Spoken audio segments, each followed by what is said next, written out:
Hey everybody, and welcome to the Full Circle Network. I'm editor-in-chief of FullCircleCinema.com, Jackson Hayes, and this is episode 3 of our Swamp Thing reviews. So today I'm joined by Jacob Campbell. Hey guys, thanks for having me on this week. I'm Jacob Campbell, lead news writer over at Full Circle Cinema. Today we have a great episode for you guys, and joining us is Colin. Hey guys, what's up? It's Colin. It's Colin. All right, so before we get into the episode, and this episode will be full spoiler review because the embargo for this review isn't up until after the episode releases on Friday. So this will be a full spoiler review. So if you have not watched the episode, come back after you've watched it, and then we can talk spoilers. But before we get into the episode, we got unfortunate news this past week that the very show we're reviewing has been canceled already. It's been canceled following the release of episode 1 by WB. There's a plethora of reasons that have come out, varying reasons. I do want to give credit to our friend Thomas over at Geeks Worldwide who broke the story before anyone else. But we'll just get our reactions to that first, and then we'll get into the episode. So, Colin, we haven't had you on the show yet, so let's start there. The show's been canceled. What are you feeling? You know what? It really sucks. The first 2 episodes and really gave off a cool vibe, and I mean, the DC universe has been putting out quality content after Titans, so I'm kind of bummed. I hate to see it happen because obviously they're also cutting the season short, so we're gonna lose out on what could possibly be a full 13 episode season, and we're never gonna see this again unless it happens to get picked up somewhere, which I doubt it because apparently it does cost a lot of money, and I don't want to really. We don't have to get into the whole tax. No, yeah. There's the whole tax break thing. That's not really what I was going to get into in this conversation, at least. If you want to look into that, you can find the various stories about that. Jacob, like Colin mentioned, the 3 episodes were cut back in April. That was announced that they were shutting down production and cutting some episodes and reworking some stuff. So that was already kind of nerve-wracking for people who were excited for the show. And then, episode 1 comes out, gets very good reviews. Only a couple, was it a day before episode 2 released? They canceled the show. I mean, the show's done. And it doesn't look like it's going to get picked up anywhere else. So what were your thoughts? Like you guys, I was also really disappointed by the fact that it's now canceled. Especially since, like you guys said, it had such amazing reviews right out the gate, which that's great for a show. It's a great word of mouth for it. You see a lot more people signing up for DC Universe to try and see it. And now there's really no reason to watch it anymore, because why get into the show if it's ultimately just going to be canceled in the end? Like you said, the last 3 episodes were not going to be shown, and they weren't even going to be filmed. That's a big disappointment because you can kind of see they're setting up something big with this show. Like the recent, I think it was Business Insider, they dropped the scoop that there was a planned 13 season arc that would ultimately three season arc. That was it was a huge 13 seasons, guys. This was going to be the supernatural of the DC universe. It was not going to stop. That was going to be a no from me, dog. This was never going to end. It was every season was going to be Swampy just walking around the swamp doing his thing. But no, it was a 3 season arc that was ultimately going to build towards possibly a Justice League Dark series with possible spin-offs for all those characters. That would have been amazing to see on DC Universe, because there's so many great characters. They could have Constantine, there's Swamp Thing, Dr. Fate, all those characters coming together would have been amazing to see. But now we're barely getting Swamp Thing, so it's a bit disappointing. Right, and one of the reasons that came out, which was a little disappointing to me, and I know me and Colin are bigger fans of the CW series than most people are that work for the site, but that WB was interested in making the show more like a procedural CW kind of formula, which is a little disappointing to me because the first 2 episodes of the show were so distinct and different that if you're trying to formulate the show to something that's not really in its wheelhouse, the show is never going to be Arrow or Flash. It's just not going to work like that. The hero doesn't lend itself to a weekly procedural where he's fighting a one-off villain every week. It doesn't work. It wouldn't work like that. The character would never lend itself to that. So that was always disappointing to hear, because it just feels like the executives are so out of touch with what people want, and the fact that this got such good reviews compared to the CW shows, which are very mixed with the general public. I'm a fan, but not everyone is, and to each their own. But I mean, that's very disappointing. So I mean, we can get into the episode now, which at least for me, isn't going to be much happier of a talk, because I wasn't a huge fan of this episode, which was a real bummer after the news that we gotten. But let's start with you, Colin. Just give your overall thoughts of this third episode, and then we'll get into some spoilers. So I don't know. I didn't get the chance to listen to you guys' last thing, so I don't know if you touched on the look of Swamp Thing, and I think that's still gonna be a highlight. It looks amazing. Like the whole costume just looks. I mean, it's outstanding. But other than that, like this episode, we talked about it earlier, just off the air. There's a lot of they're introducing a lot to go on right now, and it's making me quite nervous for if this is gonna end short compared to what they were trying to do. They're opening a lot of stuff right now, and it's just I don't know if they're gonna be able to handle it. Like the first two episodes like felt really contained and everything was going okay, but now this one is just like we're gonna throw everything we can at you right now, and it's just like I don't really trust you guys to handle this. Yeah, I'm with you. This episode was really all over the place. I wrote down, I usually don't take notes when I'm watching an episode just because I want to take the episode in. And the first two episodes, I didn't take one note because I was just invested in the story in this. But at this point, I was like, how many things are they opening? How many storylines are we gonna like start getting into here? Like this is getting a little much for like this third episode in the series. And we'll get into those specifics. But Jacob, why don't you give me your first thoughts overall, and then we'll dive deeper. Overall, I liked the episode. It was definitely weaker than the last two, and I'm kind of with Colin on that. It felt like they're setting up too much now, which I feel like the issue with that is most likely that they thought they'd have all these seasons afterwards to bring everything together, but now they're only limited to 10 episodes. I don't know how they're going to bring it all together in the end. It'll be a little strange to see how they do it, but I didn't hate the episode.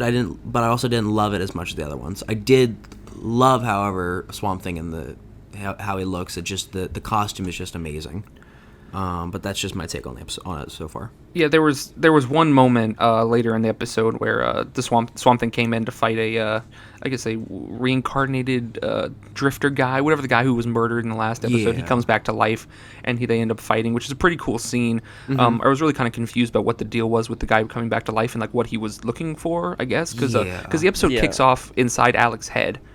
Inside Swamp Thing's head, and we see into his mind how he sees this guy who's been murdered, and Alec is confused by where he is inside the head of this monster, and he obviously feels regret for murdering this man, and that was an interesting way to go about it. And then the man just comes back to life, and he ends up fighting him, and I guess at that point, like, he frees him from being, like, I guess he has some control over the swamp and is able to free that guy from this prison he's been put in.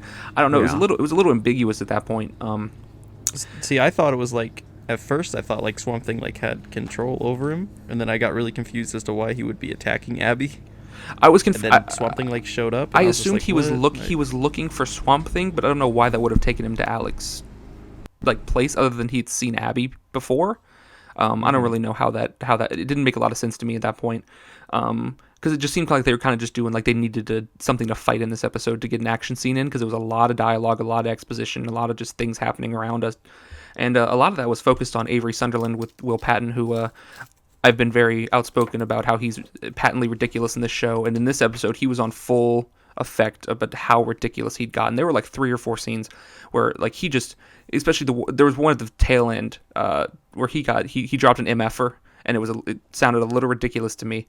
But his character still isn't working for me, and it's a little annoying how he's like apparently coming to the forefront of the show at this point, where in the first 2 he was kind of like a side character, but this was more or less like his episode where he had a lot to do, and I just wasn't feeling it. See, I dig it. I'm okay with it. Oh, you're the one person, Colin. I mean, I guess I'm the one person. I don't know if you guys are okay with it, but I mean, I'm just like, whatever. Let's just roll with it. Like, the weirder the better, and I don't really care. Like, he's definitely overdoing this role a little bit, but it's just way fine. Too I love much, it, man. Way too much. And he got like visibly aggressive in this episode towards a couple characters, and it just went way over the top. It was ridiculous to me. I don't know if you guys heard this in the recent report. The reason the show did end up getting canceled is because, like we said, the DC Universe really just can't afford it. It's too expensive. It was actually not because of any tax breakdown or anything. They just couldn't afford Will Patton's speech therapist, his dialect coach and everything. Because it was just they couldn't afford it. It was too strong. If that is the case, it's very evident that there's not a dialect coach on set. Yeah, they just couldn't Marcos, afford it. Marcos, who's been on the last 2 episodes, did point out to me that Will Patton does speak like this, and this is how he usually speaks, like in terms of his regular day life. But then no one else in the show does. Not one other person who lives in this town speaks like that. But he's just full on like Louisiana, like crawdaddy. It just doesn't work. It's just not working for me. He's so out of place. I wonder if they had two different speech coaches. They had one that tried to teach everyone to talk like Will Patton, and then they had one for Will Patton to try and teach him to speak like everyone else. And it was a clash. Nothing could work. They couldn't find any middle ground there. The show cost, I think, was like roughly $80 million. Half of that was actually just for the speech therapist. That was it. All right, so I mean, it's crazy breakdown. We broke down the Swamp Thing scene, which was pretty good. We all enjoyed that. But let's get into some of this other ridiculous stuff, in my opinion, that was going on. So like Avery, like we were talking about Will Patton. So he has a bunch of stuff going on in this episode. So first of all, we find out that he's in debt, right? This guy comes in and it reveals that Avery's been in debt and that he has no money and he can't get any more personal loans from this guy because Abby's reporter friend is snooping around. But that kind of came out of nowhere, and then it turns out that he'd been cheating on his wife with the sheriff, and that kind of came out of nowhere. And it's not like I need these things set up, but it was all just coming at me at one time, and it was like I don't know what the deal is with this guy, and I'm just very confused as to what his character is like moving forward. Because at first he just seemed like kind of like the bad guy, like kind of like he was behind the whole thing, but now like he doesn't have any money. I don't really know what's going on. What did you guys think of all these storylines that just started opening up with Avery? I mean, like you said, it was weird and everything just came out of nowhere. Like, I got, like at first, like, you're just like, oh, okay, I get the debt thing, like, okay, whatever. And then it's just like, well, he's also having an affair. Well, he's also willing to kill people. Well, he also is, it was so much. They were just right, like, and then, like, he was stealing his wife's money, his wife's family's money. Like, that was, like, it wasn't his money ever to begin with. It was him stealing his wife's money, and she's dealing with her ghost daughter, which is still way out there and weird, and how the daughter, like, tells her about the affair. Like, that was a whole nother thing. And I was like, I'm just here to watch Swamp Thing. Like, I don't really know what's going on with these guys, but yeah, it was really out of nowhere. It feels like the first two episodes, they were kind of setting him up as a villain. And then, like, they were like, oh, we didn't, like, do it enough. And so they were like, we need to ramp this up and, like, show how bad of a guy he is and, like, give him some more problems and stuff. Right, so he beats a guy with a golf club. just beats him to death with a golf club. That was just a ridiculous scene to me. Like, he just started wailing on the guy and just leaves him in a bathtub. It was so out of nowhere. Like, I thought, okay, maybe he's just going to confront him. I don't know what's going on. And all of a sudden, it was just like, it just escalated so quickly, just immediately. Well, from the first two episodes, we took this guy as the rich guy of the town. He's in charge of the businesses of the town. Yeah. He's putting all this money. Right. But then he has no money, and he's walking around whacking people by himself. Like, where's his? He can't afford people to do the whacking. I don't know. Like, I'm confused about what role he's playing. The guy that, I mean, well. Oh wait, weren't the people that he paying killed the people to, like, be in the swamp and, like, kill people in the swamp? So I don't know why he couldn't just get someone to, kill this guy instead of doing it himself. Are we to assume that he's the one that killed Alec? Because it was a hooded figure. Like, we didn't see who killed him, and we still didn't know find out in this episode who did it. But does he seem like a hooded? See, I thought it was the weird guy that he killed.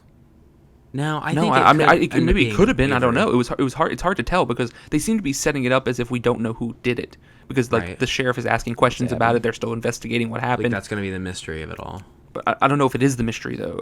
In my mind, I'm curious about who it is, but I don't know if that's what they're setting up or not. But I feel like it could be him. Like, it could have been him. But that just feels like. But then what I was given the first two episodes doesn't set me up as him being a guy who would just go off murdering people. Like, he would just get someone else to do it. But now, after this episode. I mean, now he's just a cold-blooded killer, and he'll do whatever it needs. Yeah. And his character connected to the Jason Woodrue character we were introduced to in episode 2, and he plays a small role in this episode. Where in the beginning he's investigating the green flu, and he goes into the morgue and does an autopsy of the father, Susie, who was killed. Yeah. And that was fine and interesting, moving the plot along. That's fine, that's good. But then we find out that his motivation in all of this, I suppose, with doing this accelerant experiments and all this, is that his wife has dementia, and that he's trying to find a cure somehow, like through the cell, like mutation.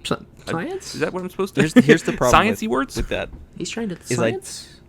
Don't care about either of these two characters. I have no idea who they are. I forgot. Like, she showed up. I'm like, oh, it's his wife. He's just telling her about the stuff, and then suddenly, like, this huge thing is opened. She just I'm like, out of nowhere. Right? She's like, I'm forgetting you. I'm forgetting you. It's like, oh, what? I didn't see any of that in the first episode. There was no hint of it. Or in the first episode we met them. Like, there was no hint of something else being at play here. But clearly that's why he's doing it. But Yeah. I don't know how that works. I mean, just sciencey words, you know. They do this in all these DC shows. It happens all the time where they just throw science words at you, and you're just supposed to move along. Like, okay, cool. I was like, just how DC's, they just throw meta in front of everything. They're like, shit. Right, in the same way, you know, it's meta. Quantum, She's meta dementia. You know, the splicer, all those words. Just like, what does that even mean? Like, you gotta explain this to me. What you're doing? What's going here. on? She has meta dementia. Right, This relationship reminds me of last season of The Flash, not the one that just happened, but the one before. This whole wife and doctor. Oh, the wife dynamic. and the doctor. Yes, with the thinker and his assistant wife lady. Yeah. How she was trying to save him, and it was like The weird. assistant wife lady. I forgot. No one liked it, and no one's liking this. I didn't even finish that season. It was it was good enough for me to finish, but it was yeah. I get those vibes. I'm getting those vibes where it's just like, wait, what? Wait, what is happening? Why are you like? What's the motivation here?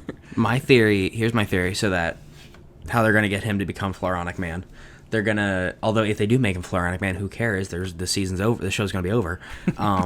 He's gonna try and use the green to come up with a cure for his wife. He's gonna test it on himself, and then he becomes. But he doesn't have dementia. Why would he test it on himself? I know that's what's going to happen. 99.9% chance that's what's going to happen. It's meta dementia. But why would you test it on someone that because doesn't it's have meta dementia, Jackson. The splicer went off. His assistant wife is sick. He's trying to fix it, Jackson. Okay, this is a DC universe description. Okay.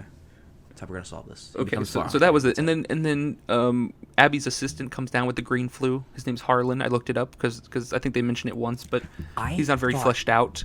In the first episode, he made a comment about a boyfriend. I thought he was her boyfriend for a bit, and I was like, wait, is she no, she wants a boyfriend. No, they both want boyfriends. That was the thing. That he wanted to get a boyfriend for her, but they both want boyfriends. I've heard, like, for a bit, I was like, is she cheating on him with Alec? That's so messed up. But like he wasn't around, like, wow. And then like that other CDC guy just showed up and just started taking over the thing without even being. The supervisor. Yeah, that was nowhere. Again, I'm not here for like Grey's Anatomy, you know, Dr. BS. That's not what I'm here for. But there was a whole subplot about that too, about how the supervisor showed up, and of course she knew better because she's been here the whole time investigating it. No shit.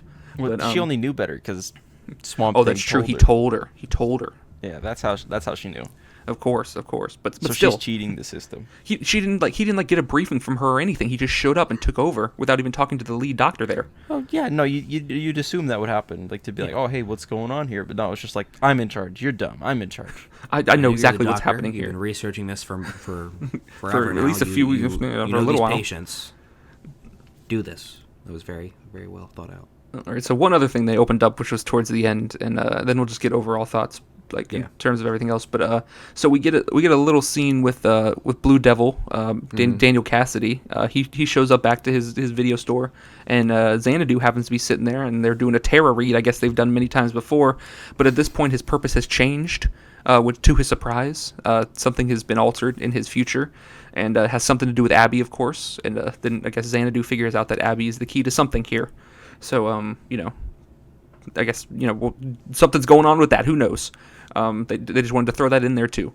But then, that's kind of everything they opened up. But it was just so all over the place that I was like, it didn't flow nearly as well as the first two. Also, one thing I wanted to touch on, the direction was really kind of a step down from the first two. In my opinion, they did switch directors. This was directed by Darren Seraphin, who's worked on some TV episodes of Lost.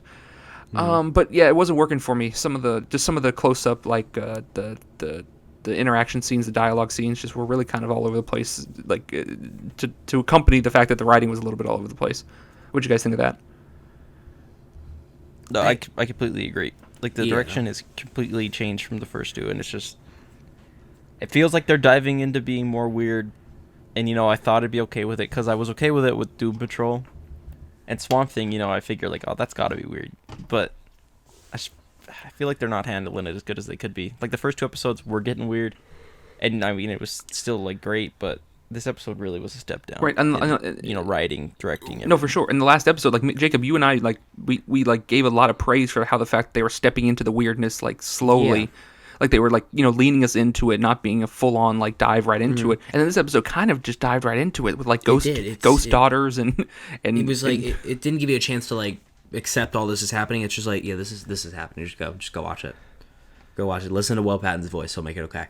But what really threw me off, you know how they, in the second episode where they like had the ghost daughter pop up at the bed for a minute? Right, like she was there, like, oh, right? Snap, Like she was that's crazy. She was now she's like fully there and popping up on mirrors, breaking them, talking to the mother. It's like it just out of like. Well, see, and I don't get the dynamic because like no, I don't get it. Well, my thing is like the swamp is alive, right? And like it's fighting back. Yeah, the green. But yeah. I'm confused about how what is connected here. Is the swamp bringing people back to life to fight the people with the accelerant, or is it bringing people to life to fight Swamp Thing?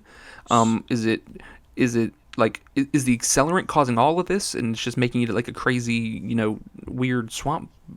I don't know. I don't know which direction they're leaning. It goes right back into the whole thing like. Why I was so confused about like the guy fighting the Swamp Thing or fighting Abby, because I thought the whole time I was like, oh, Swamp Thing did that. He put him back together. But then I'm like, what the? See, it's just like they're not explaining it enough. Like, and maybe they will later, obviously. Right. But right, and maybe they will. You're right. But like you're throwing too much right now. They open too much. They open too much in this episode. Like if that was the focus of the episode, if that was the focus, I would be like, okay, let's see where this goes. But it was everything else. There's 10 other things going on. Here's my theory for it. So if Swamp Thing is the agent of the Green, and they work for the Parliament of Trees, which I know they were going to have this season, but they cut that out. I'm thinking the Bug Man and also the Ghost Daughter, they're somehow related to like the Black or like the Rot, because the Rot is almost like the main enemy of the Green. It's the force of all death in the DC universe. So I feel that the Green is trying to combat these people in the swamp. And as a result, the Rot is also trying to counteract the Green because they're enemies in a way and forces of nature. So if the Green has created their own person, the Swamp Thing, the Rot is trying to create their own person to defend them, which is why they created the Bug Man. Do you know what I mean? Do you think that ends up being Woodrue, like in terms of when they make him a villain? No, I don't think that's going to be the Rot. I think Woodrue is just going to accidentally create himself. So when Alec Holland died, the swamp decided to create a body and take Alec's memories. That's how Swamp Thing isn't Alec Holland in becoming a plant. It's a plant becoming Alec Holland with all of his memories. So with Floronic Man, though, I'm thinking they'll do it as he is accidentally injected with the accelerant and the swamp, and he becomes that. So the swamp doesn't want him to be that, I don't think. That's just what I think they're going to go in the direction with. But I think the Rot is trying to find their own person to battle Swamp Thing, kind of like they did with this episode. But I'm not sure who else they're going to introduce to do that. It'll be interesting. Do you know what I mean? Do you get kind of where I'm going? Well, like I see the comic angle. I see what you're Yeah. doing with it. Obviously, we haven't been introduced to like the concepts of the Green or the Rot Exactly. either or. Like absolutely, we could at some point. Like it's going to get comic booky at some point, and they could absolutely like dive into that. And the fact that Swamp Thing can now talk, which was the episode was titled "He Speaks," so like we know that he can now talk and communicate. One line I wanted to discuss before we wrap this up was the fact that Abby kind of went out of her way to tell him that she was going to find a way to bring him back. Like obviously they don't know like for sure that they could do that, but I thought it was interesting that they had that line written in there, like specifically telling us that they're going to attempt to bring him back somehow. That's probably not something we're going to see this season anyway, and I guess never because the show's been canceled. Oh wait, never mind. I mean, like I feel like next. there's always no. Oh gosh, awkward. God, it's such a bummer. It's such a bummer because like Hey, maybe it's on the CW. just because this episode wasn't great doesn't mean I don't still enjoy the show, and I'm still like anticipating more of it. But it's just such a bummer when like you're going in and like if they're opening these things up, it may not never finish. Mm-hmm. Which just sucks. And it may finish, but it may finish pretty shitty because they got rid of 3 episodes. Mm-hmm. Well, that was my concern because we knew that before we even watched the first episode was that 3 episodes had been cut. So like I was worried about a decline at some point later in the season, but I was like, okay, maybe they can, if it gets renewed, they can fix it going into the next season. But it's already been canceled, so it's like, God, that's just such a bummer. It's over. Such a bummer. And I hope they don't mess with Doom Patrol and they don't mess with Young Justice and Titans is already filming, so we know that's coming. Stargirl's in production as well, but it's just such a bummer that this has been the highest quality thing they've put out to this point. At least the first 2 episodes were, and now it's just we're just waiting for the end now at this point, which isn't going to satisfy anybody. No, I mean, kudos to DC though, putting out better content every time they go around. Well, Maybe Titans 2 will be good. Listen, I'm excited for it. I'm just hoping, we don't get an announcement that it's been canceled before we even get to, watch the show. But, that's how the business works sometimes. Nothing Leave you can Doom do about Patrol it. alone. That's all that matters. I would very much like them to leave Doom Patrol alone. It's a very good show. And like I You very can much get rid of enjoy these more of two it. as long as we can keep Doom Patrol. I'm good. If we have to lose this for Doom Patrol, I'm okay with that. I'm okay with I'm willing to sacrifice Swamp Thing for See, Doom but Patrol. but if it was like a trade-off, I would much rather have Doom Patrol, Swamp Thing than Titans and Young Justice. That's just they me. can have all no of the doubt. DC extended No doubt. universe for Doom Patrol. All of it. That's Just fair. have it. That's not a Take bad it all. call. I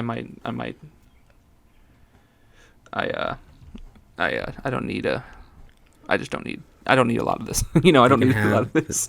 They can have the Release Harley the Quinn Snyder spinoff, cut. the other Squin. Make all the money you can from that, and then just fund the last 3 episodes of Swamp Thing. Exactly. That's That's a fair. $3 billion Listen, but like movie it's so right there. telling because even James Wan came out and was like, "Why has this been canceled?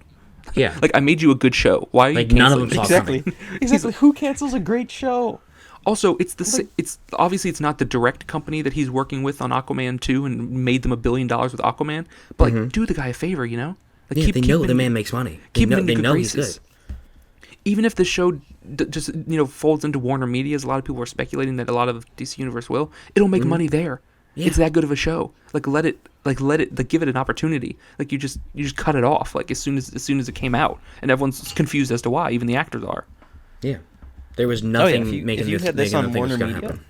I'd be willing to pay for Warner Media to watch this and Doom Yeah. Patrol. And Right, and like they've set out the price for Warner Media. It's going to be between $16 and $18, which is a lot, and people were aware of that. But they're folding in HBO and they're bringing in their entire Warner library. So it's you're getting Harry Potter, you're getting the Dark Knight movies, you're getting all of it. You're getting everything that people want out of the Warner content. But it's like, why are you getting rid of the things like you started for? You started these things, and people are they're getting fan bases. People are enjoying it. And like you'd open it up to a bigger audience with Warner Media because it's so niche on a DC streaming service, but you're not even giving it a chance. And now it's just over. Yeah. Fold Swamp Thing, Doom Patrol, all these other shows on Warner Media, turn DC Universe into a comic streaming site like Marvel Unlimited is. That's all they have to do. yes. It just makes sense. It'd be that simple. That's all they gotta do.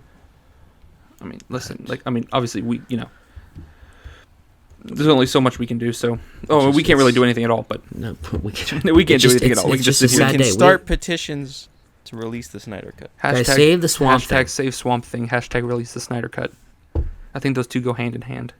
Exactly. When the day after Swamp Thing was canceled, Release the and James Wan cut. every DC and Warner Brothers tweet hashtag was save Swamp Thing. That was the only time Well, I've ever the problem been with was a they were hashtag under those tweets. like DC Universe has been so tone deaf with this that they released like a promo video the day after, that was hilarious. and everyone was like, "What the hell? You just are you you doing?" canceled the show. No one even said anything." I think they posted a statement on Reddit, like one of the Reddit DC Universe No, pages. on the community page. Oh, on the DC community page. Universe. Oh, the community page. Okay, how about you tweet out a Yeah. statement? No one's going to go to the community page. I'm sorry. No Come on, guys. one has DC Universe, guys. Exactly. No one can see the statement because no None one's of us willing can to see pay it. for No your one's paying shit for it. service. Okay. Right, and hey, that's a tenfold problem. All right, that's not our problem. That's your problem. But we just want to enjoy your shows. But you're canceling them. So what do you want us to do? All right, well, I think that's gonna wrap it up, guys. Jacob, where can they find you on the social medias? They can find me on Twitter at JacobCamp13. Colin? They can find me on Twitter at Colin Stetzner. All right, you can find me on Twitter at JacksonHayes67. Make sure to follow the page at Full Circle Cine, and make sure to check out the website fullcirclecinema.com. Subscribe to this account. Make sure to like. We got over 1,000 views on the last episode, so hopefully you guys come back to listen, even though the show's been canceled, and we're just as bummed about it. But like, subscribe, comment, and thank you for listening. Does that mean this show gets canceled? We're actually gonna keep this show going. No, we're gonna. Okay, yeah, we're gonna write our Yeah. own episodes of Swamp Thing, and It's then, gonna- it's and gonna then become fan review fiction. those next season. So there'll be a season 2 of this show, but it'll just be reviewing. It'll be reviewing our own episodes, our Dude, fan fiction. when you guys read my Swamp Thing X Floronic Man fan fiction, oof, it's gonna get real, guys. It's gonna God. be Jeez. that's gonna be a good episode. Yeah. Okay. Get hyped for that. Get ready, guys. That's episode 11. All right. Thank you, guys. See you See you later. guys.